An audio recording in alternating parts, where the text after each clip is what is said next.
ரஜினி அவர்களுக்கு இப்படி ஒரு உடல்நிலை சரியில்லாம போயிடுச்சு, ஃபாரின்ல போய் பண்றாங்க அப்படின்னு தெரிஞ்சோனே நிறைய பேர் அது பால் குடம் எடுத்துட்டு போறது இன்னும் இப்போ வரைக்கும் இந்த விஷயம் ஞாபகம் இருக்கு. ஹோல் இந்தியா பிரேட் ஃபார் தமிழ் ரசிகர்கள் எங்கெங்க இருந்தாங்களோ அந்த குட்வில் பிராட் நல்லா ஆனப்புறம் நான் போய் பார்த்தேன். அப்பா அவர் சொன்னது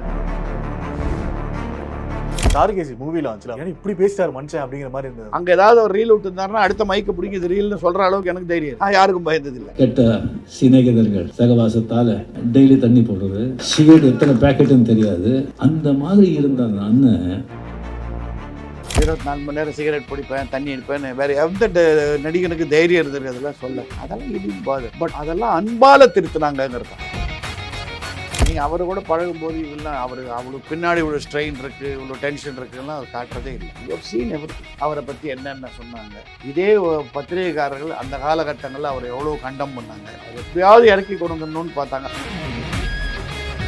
ரஜினியோட மிகப்பெரிய பாயிண்ட் என்னன்னா, முதல் படம் 2வது படத்திலே அவருக்கு வந்து சஜஸ்ட் பண்ணாங்க. ஏன்னா அப்போ தமிழ் உச்சரிப்பு சரியாக வராது. அவர் செத்தாலும் நாம் பேசி தான் டப்பிங் படம் வெளில வரும். இன் வாய்ஸ் ஒரிஜினாலிட்டி வரணும். He did not agree for dubbing. பண்ணியிருந்தாருன்னா இன்னைக்கு சூப்பர் ஸ்டார் ஆயிருக்க முடியாது. Anuj SHG Scratch Free Tiles. No more scratch, no more tension.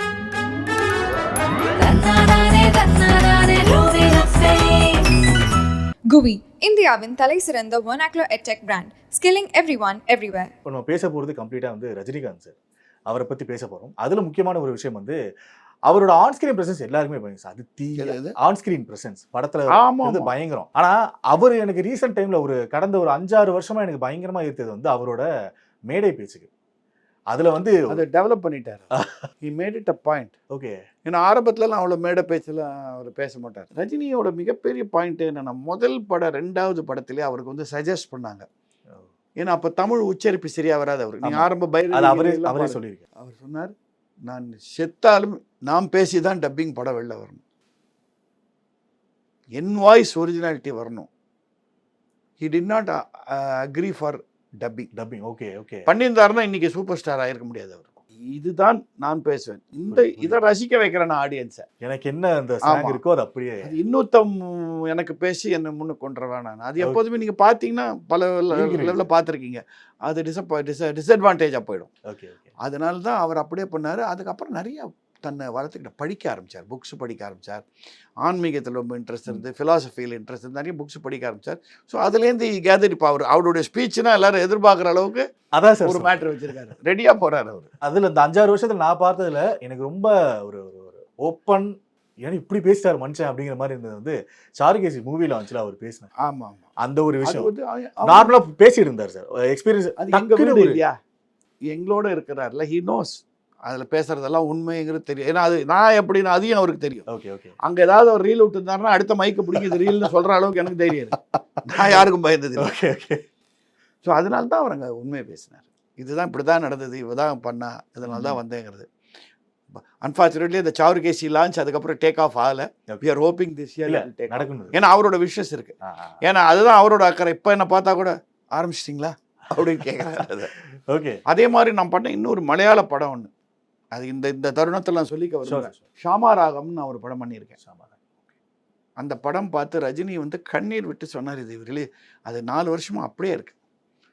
அது சாருகேசி மாதிரி இன்னொரு பெரிய பாகவதர் ரோல் நான் பண்ணியிருக்கேன் அதில். Okay okay. ஒரிஜினல் மலையாளம் படம், அது கம்ப்ளீட்டாக மலையாளம். நானும் சாந்தி கிருஷ்ணாவும். மியூசிக் வந்து கேரளாவில் மிகப்பெரிய மியூசிக் டைரக்டராக இருந்து இறந்தவர் சுவாமி தட்சிணாமூர்த்தின்னு சொல்லுவாங்க. அவர் போட்ட மியூசிக் கடைசி படம் அது. அதெல்லாம் அவர் ரஜினி தான் அதுக்கு பெரிய பூஸ்ட் கொடுத்தாரு. அதான் பெரிய ரசிகன். அந்த படமும் சீக்கிரம் வெளில வந்ததுன்னா இப்போ ரொம்ப நல்லாயிருக்கும். ரஜினிகாந்த் சொன்ன ஒரு முக்கியமான விஷயம், நான் இங்கே இப்போ நிற்கிறதுக்கான முக்கியமான ரீசன் வந்து லதா அவர்கள் கொடுத்த அன்பு. அதுதான் என்னை மாத்துச்சு. அது எனக்கு புரிஞ்சுது. அது மொத்த அர்த்தமே எனக்கு அது புரிஞ்சுது. அது அன்பு எந்த அளவுக்கு கொடுத்தாங்க சார், அது எப்படி மாத்துச்சு சார்? டாலரன்ஸ்னு ஒன்று இருக்குல்ல. ஆமாம். அதாவது அவர் he was a wild person. அப்போ சமயத்தில் அவரே சொல்லியிருக்காங்க, 24 மணி நேரம் சிகரெட் பிடிப்பேன், தண்ணி அடிப்பேன், வேற எந்த நடிகனுக்கு தைரியம் இருந்திருக்கு. அதெல்லாம் அப்படி ஒரு உச்சத்தில் பப்ளிக்கில் உச்சத்தில் இருக்குது. ரொம்ப யோக்கியமாக தான் எல்லாரும் நடிப்பாங்க. அதெல்லாம் இடின் பாதர். பட் அதெல்லாம் அன்பால் திருத்தினாங்கிறது தான். அடித்து திருத்துறதுன்னு ஒன்று வேற, அன்பால் திருத்துறதுன்னு வேற. இவங்க பேஷன்ஸ்னாலையும் டாலரன்ஸ்னாலே திருத்துறாங்க. இப்போ அதுக்கு தான் நான் சொல்லிட்டே இருப்பேன், நம்ம முரட்டுத்தனமாக இருக்கும்போது எதிரும் முரட்டுத்தனமாக இருந்ததுன்னு வச்சுக்க அது நிற்காது. அந்த எதிர் சைடு பஞ்சு மாதிரி இருந்ததுன்னா இதோட எஃபெக்ட் போடும். அந்த பஞ்சாவும் அந்த எப்படி சொல்கிறது அந்த ஒரு தர்மகோலாவும் இருந்தது லதா. அதான் அவருக்கு அதைத்தான் அவர் மீன் பண்ணாருன்னு சொல்லுங்க. அவங்களா போய் நீ இப்படி பண்ணாத அப்படின்னு சொன்னதே கிடையாது. Okay okay. அவர் அந்த பாட்டில் போட்டது கரெக்ட். அவருக்கு மாடத்திலே அந்த பாட்டில் கண்ட்ரோல் பண்ண கண்ட்ரோல் ஆகாது, கரெக்ட் தான். Okay okay sir. அதில் அவர் சொன்ன ஒரு முக்கியமான விஷயம், இப்போ எந்திரன் ரிலீஸ் ஆகிற டைம் எனக்கு நல்லா ஞாபகம் இருக்குது சார். அப்போ நான் ஸ்கூல் தான் படிச்சுட்டு இருந்தேன். ரஜினி அவர்களுக்கு இப்படி ஒரு உடல்நிலை சரியில்லாமல் போயிடுச்சு, ஃபாரினில் போய் பண்ணுறாங்க அப்படின்னு தெரிஞ்சோடனே நிறைய பேர் அது பால் குடம் எடுத்துகிட்டு போகிறது, இன்னும் இப்போ வரைக்கும் இந்த விஷயம் ஞாபகம் இருக்குது. பால் குடம் எடுத்துகிட்டு போகிறது, எங்கள் அப்பாலாம் வந்து அவர் ரசிகர் மன்றத்தில் இருந்தார். ஸோ அப்படி பண்ணது, அப்படி ஒரு ப்ரேயர்ஸ்லாம் இருக்குது. அதெல்லாம் தான் காப்பாற்றிச்சார். அதே 2 பேர் அது மாதிரி நான் சொல்லுவேன், நான் பார்த்தது இண்டஸ்ட்ரியில். அதுக்கு முன்னாடி அமிதாப் பச்சன். ஓகே. அந்த கூலி படம் போது அவருக்கு ஒரு பெரிய ஆக்சிடென்ட் ஆச்சு. அப்போ என்ன மயஸ்தீனியா கிராவியாஸ்ன்னு யாருமே கேள்விப்படாத ஒரு இதில் யோசனை ஹாஸ்பிட்டல் போயிடுவார்னு சொன்னாங்க. Whole India prayed for. அதே மாதிரி ரஜினிக்கு தமிழ் ரசிகர்கள் எங்கெங்கே இருந்தாங்களோ அந்த குட்வில் பிராட் ஹிம் அவுட். இல்லை அப்போ நான் உங்களுக்கு பர்சனலாக வந்து இப்போ எங்கள் வீட்டில் ஏதாவது ஒரு இஷ்யூ எனக்கு ரொம்ப க்ளோஸ் ஆனது இல்லை, அப்போ நாங்கள் ஜாஸ்தி அவங்கள போய் டிஸ்டர்ப் பண்ணலை. ஓகே. அவங்களும் யாரையும் இது பண்ணல. எங்களுக்கு தேவர் கீப்பிங் அஸ் இன்ஃபார்ம், அவ்வளோதான். நல்ல ஆனப்புறம் நான் போய் பார்த்தேன். அப்போ அவர் சொன்னது, சார் நான்லாம் அங்கே போய் கதவை தட்டிட்டு திருப்பி வந்திருக்கேன் சார் அவரோட ஸ்டைலில். என்ன ரஜினி எப்படி இருக்கீங்க, ரொம்ப ஒன்றும் இல்லை, மேலே போய் கதவை தட்டிட்டு வந்தேன். அது என்ன சொன்னார்னா, என் wife had a very serious accident in 2006. Okay. படியில் தடிக்க விழுந்து serious head injury, 3 hours operation பண்ணாங்க. ஸோ என் ஒய்ஃபை பார்த்தவிட அவர் சொன்னது தான், சுதா நீங்களும் நானும் மேலே போய் கதவை தட்டிட்டு வேண்டாம் திருப்பி வந்துட்டோம்ல அப்படின்னாரு. That is how you took it. Okay. அவ்வளோ சிம்பிளாக சொன்னார். Okay. That he had such a serious இது. இப்போ அடுத்த கேட்க வந்த கேள்வி அதான் சார். இப்போது என்னதான் சீரியஸ் சைடு அவர் லைஃபோட தத்துவம் அவரோட எக்ஸ்பீரியன்ஸ் சொன்னாலுமே அவரோட அந்த ஆஃப் ஸ்க்ரீன் அந்த ஹியூமர் அப்படிங்கிறது ஒன்று இருக்குது. இல்லை, அவங்களுக்கு சென்ஸ் ஆஃப் ஹியூமர் உண்டு. பப்ளிக்கில் இருக்கும்போது அத்தனை சீன்றது கலாட்டா பண்ணுறது அதெல்லாம் ரொம்ப உண்டு. அவருக்கும் உண்டு, கமலுக்கும் உண்டு. கமலுக்கு இப்போ கொஞ்சம் குறைஞ்சி போச்சு, கொஞ்சம் சீரியஸாகவே ரொம்ப. ஐயோ, முன்னெல்லாம் கமல் மாதிரி கலாட்டா பண்ணுறாரு நீங்கள் பார்க்க. ஷூட்டிங் போது நாங்கள் பண்ணியிருக்கிற அட்டூழியெல்லாம் நீங்கள் கேட்டிங்கன்னா எஸ்பி முத்துராம்லாம் கதறுவார். ஏதாவது சொல்ல முடிஞ்சது இல்லை, கொஞ்சம் ஷூட்டிங் பண்ணிக்கலாம்ப்பா நடுவில் ப்ளீஸ்ப்பா அப்படின்லாம் பண்ணுவார். நான் கமல் எவ்வளோ தூரம் குழந்தைன்னா அந்த காலத்தில் இப்போ மத்தியானம் லஞ்ச் முடிஞ்சு எல்லோரும் இப்படி ஹேன்னு தூங்கிட்டு இருப்பாங்க இல்லையா, அப்போ போய் இந்த பேஸ்ட் எல்லாம் எடுத்து ஓரத்தில் மீசை வரைஞ்சிட்டு வருது, இப்படிலாம் பண்ணுவார். அந்த அளவுக்கு we have had fun together. Okay. Because he has changed. ரஜினியும் has changed, but அவருக்குள்ளே இருக்கிற அந்த குழந்தை மாறல இன்னும். He likes fun. ஸோ நாங்கள் ஃபேமிலியாக மீட் பண்ணும்போது he likes a lot of fun. கலாட்டாலாம் super sir. But I have taken more liberties only with Kamal Haasan. Rajini நான் இன்னும் நீங்கள் வாங்கன்னு தான் கூப்பிடுறேன், கமலும் நானும் நீ வா போன்னு தான் கூப்பிட்டுக்கிறேன். இல்லை அது ஏன் அந்த லிபர்ட்டி சார்? ஏன்னா அது முன்னாடியே தெரியும் எனக்கு அவர். Okay okay. நான் எங்கள் நாடகத்துக்கு அவர் வந்து பார்க்குறதும் நான் அவங்களோட பைக்கில் பின்னாடி போகிறதும் அதெல்லாம் we knew in those days. Okay. So அந்த ஃப்ரெண்ட்ஷிப் வேற இல்லை. இவர் வந்து லேட்டர் ஸ்டேஜில் தான் ஜஸ்ட் புவனா ஒரு கேள்விக்குறியிலேருந்து பழக்கமாக இம்மிடியட்டாக பிகேம் சொந்தக்காரர் ஆகிட்டார். சூப்பர் ஸ்டார் அப்படிங்கிற ஒரு டேக்கு கீழே இருக்கிற அந்த மனுஷன் அப்படி இருக்கவே முடியாது. ஏன்னா ரொம்ப கஷ்டம், ஏதாவது ஒன்றுனாலே அப்படி போயிடும் அப்படிங்கிற ஒன்று இருக்குது.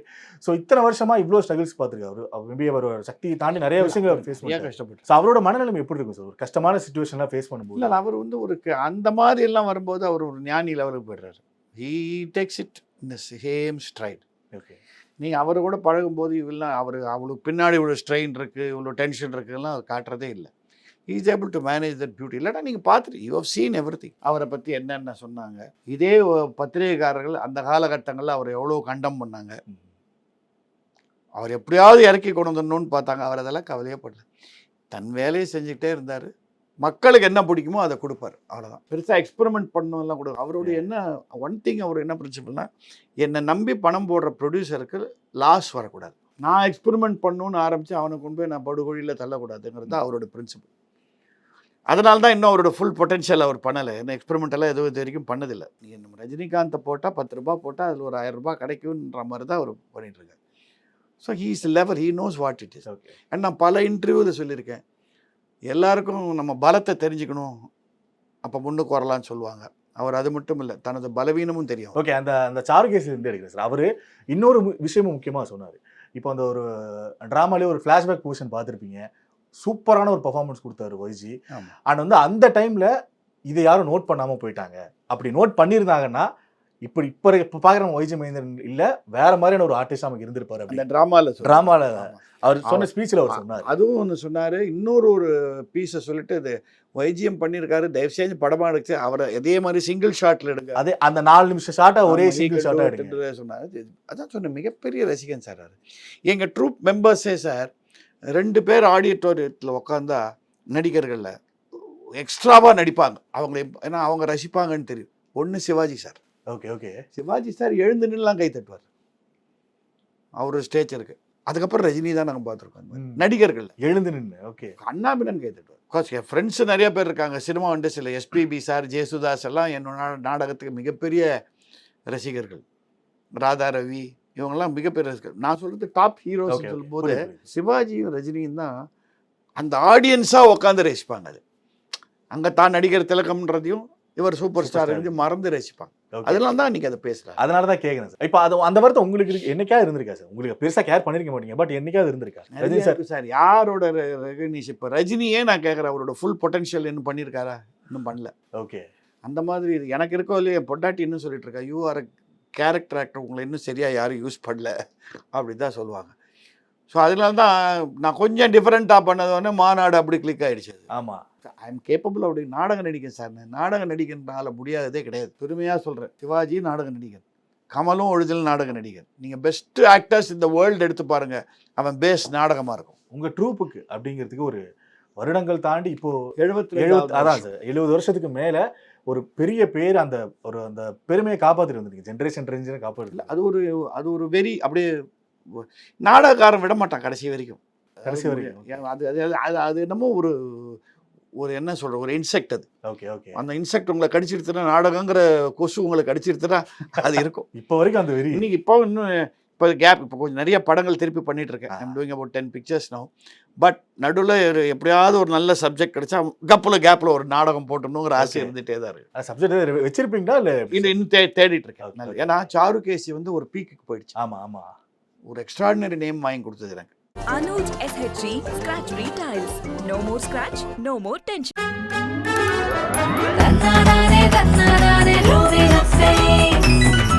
GUI, இந்தியாவின் தலைசிறந்த vernacular edtech brand, skilling everyone everywhere.